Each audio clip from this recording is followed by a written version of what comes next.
پیارے ناظرین، آپ تمامی حضرات کا اس چینل میں خیر مقدم ہے۔ آج ہم بات کرنے والے ہیں کسانوں کی پریشانی اور اسلام کے عدل کے بارے میں۔ پیارے دوستو، کیا آپ جانتے ہیں کسان کس کو کہتے ہیں؟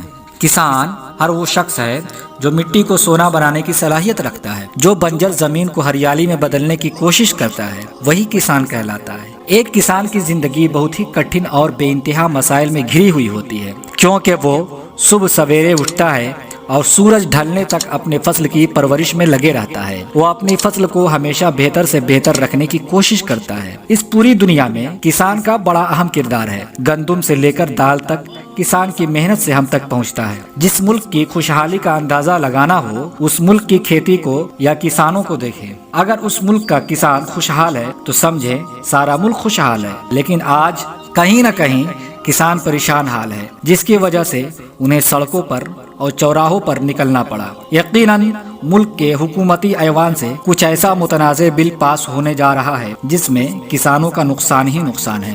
دیہات کی اکثر آبادی جو زمینوں پر کام کرتی ہے، وہ انسان کی بنیادی ضرورتوں سے بھی محروم ہے، تو دوسری طرف گھر، بازار، سیاسی ادارے، جرگہ، اسمبلی، پارلیمنٹ ہاؤس، ایوان عدل، بینکوں، کارخانوں میں لوٹ مار کے نئے نئے طریقے ایجاد کیا جا رہا ہے۔ قومی دولت کو اپنے ذاتی مفاد کے لیے استعمال کیا جا رہا ہے۔ کیا اسی کا نام ملک سے غربت مٹانا ہے؟ کیا اسی کا نام جہالت مٹانا اور امن و امان قائم کرنا ہے؟ عوام بیچارے کدھر جائیں؟ پیارے دوستو، قرآن میں سورہ نمبر 74 آیت نمبر 39 سے 45 میں بیان کیا گیا ہے، جس کا مفہوم ہے کہ انسان کو جہنم میں جانے کی دوسری وجہوں میں سے ایک وجہ یہ ہے کہ مسکین غریب کے کھانے پینے، رہنے سہنے، تعلیم و تربیت، صحت اور بنیادی ضروریات کو پورا نہ کرنا۔ پیارے دوستو، اسلام میں عدل و انصاف کو اس حد تک قائم کیا گیا ہے کہ اسلام اور انصاف دونوں مترادف ہو گئے ہیں۔ جب خیبر فتح ہوا تو خیبر کے غیر مسلموں نے سرور کائنات صلی اللہ تعالی علیہ وآلہ وسلم سے وہیں رہنے اور کھیتی کرنے کی اجازت مانگی، تو حضور صلی اللہ تعالی علیہ وآلہ وسلم نے کچھ شرائط کے ساتھ انہیں کھیتی کرنے کی اجازت دے دی۔ پیارے دوستو، قرآن و حدیث میں کئی جگہوں پر کھیتی اور کسانی کے بارے میں باتیں کی گئی ہیں۔ اسلام کھیتی اور کسانی میں بھی عدل و انصاف کی ترغیب دیتا ہے۔ حضور صلی اللہ تعالی علیہ وآلہ وسلم نے کھیتی اور کسانی کی فضیلت بیان کرتے ہوئے ارشاد فرماتے ہیں، جو مسلمان کوئی پودا اگاتا ہے تو اس درخت میں سے جو کچھ کھایا جائے وہ اس کا صدقہ ہو جاتا ہے، جو کچھ اس سے چوری ہو وہ اس کا صدقہ ہو جاتا ہے، اور جو درندے کھا لیں وہ اس کا صدقہ ہو جاتا ہے، جو پرندے کھا لیں وہ اس کا صدقہ ہو جاتا ہے، اور جو شخص اس میں سے کم کرے گا وہ اس کا صدقہ ہو جاتا ہے۔ مسلم شریف حدیث نمبر 3968۔ پیارے دوستو، اب آئیے اسلام کے انصاف کے بارے میں بات کرتے ہیں۔ اسلام اور رسول اللہ صلی اللہ تعالی علیہ وآلہ وسلم اور اسلام کے ماننے والے کس حد تک انصاف کرتے ہیں؟ ایک بہت ایمان افروز واقعہ مورخین نے بیان کیا ہے کہ نبی اکرم صلی اللہ تعالی علیہ وآلہ وسلم اپنی اونٹنی پر سوار تھے۔ آپ نے 2 موٹے جوتے پہن رکھے تھے۔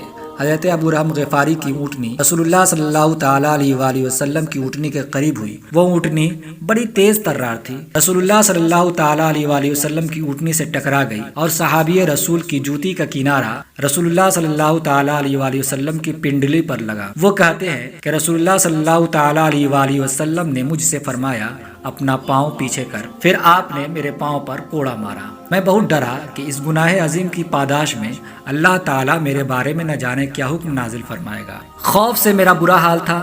الجارانہ پہنچ کر، الجارانہ ایک جگہ کا نام ہے، میں صحابہ کی اونٹ کو چرانے کے لیے جنگل لے گیا۔ رسول اللہ صلی اللہ تعالی علیہ وآلہ وسلم نے کسی کو میری تلاش میں بھیجا۔ جب مجھے تلاش کرتا کرتا وہ شخص وہاں پہنچا تو مجھے خیال ہوا کہ وہی بات ہوئی کہ حضرت صلی اللہ تعالی علیہ وآلہ وسلم مجھے اللہ کی طرف سے آنے والے عتاب کے بارے میں خبر دینا چاہتے ہیں۔ میں ڈرتا ڈرتا رسول اللہ صلی اللہ تعالی علیہ وآلہ وسلم کے پاس پہنچا اور عرض کیا کہ آپ نے مجھے طلب فرمایا ہے۔ آپ نے فرمایا، ہاں، تو نے مجھے پاؤں سے تکلیف پہنچائی تھی اور میں نے تجھے کوڑا مارا تھا۔ لو، یہ بکریوں کا ریوڑ لے لو اور مجھ سے راضی ہو جاؤ۔ صحابی رسول کہتے ہیں کہ میں نے عرض کیا، یا رسول اللہ، آپ مجھ سے راضی ہیں تو آپ کی رضا مجھے دنیا و ما فیہا کی ہر چیز اور مال سے زیادہ عزیز ہے۔ نبی اکرم صلی اللہ تعالی علیہ وآلہ وسلم نے مجھے جو بکریاں دی تھی ان کی تعداد 80 تھی اور وہ اون والی بکریاں تھیں۔ حضرت ابو رحم کا نام کلثوم بن حسین تھا اور وہ سابقون میں سے تھے، اور تمام غزوات کے علاوہ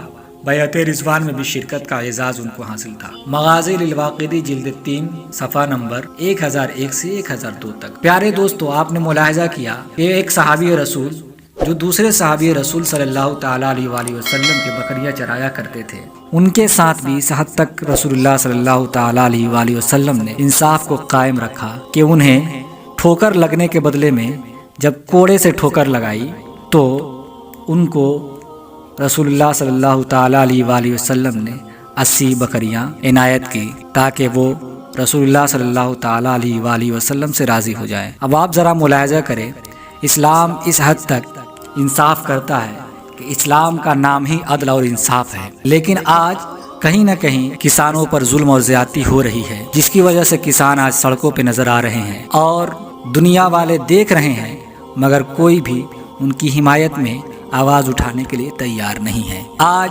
نہ جانے کتنے کسان خودکشی کر رہے ہیں، اپنے آپ کو اپنے ہاتھوں سے مار دے رہے ہیں، لیکن کوئی بھی ان کا پرسان حال نہیں ہے۔ اگر آج بھی لوگ اسلام کے فرامین کو اپنا لیں، اسلام کے طرز زندگی کو اپنا لیں، تو آج بھی پوری دنیا میں امن و امان قائم ہو سکتی ہے۔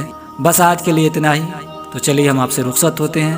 السلام علیکم ورحمۃ اللہ تعالی۔ Subscribe now and press the bell icon. Never miss an update.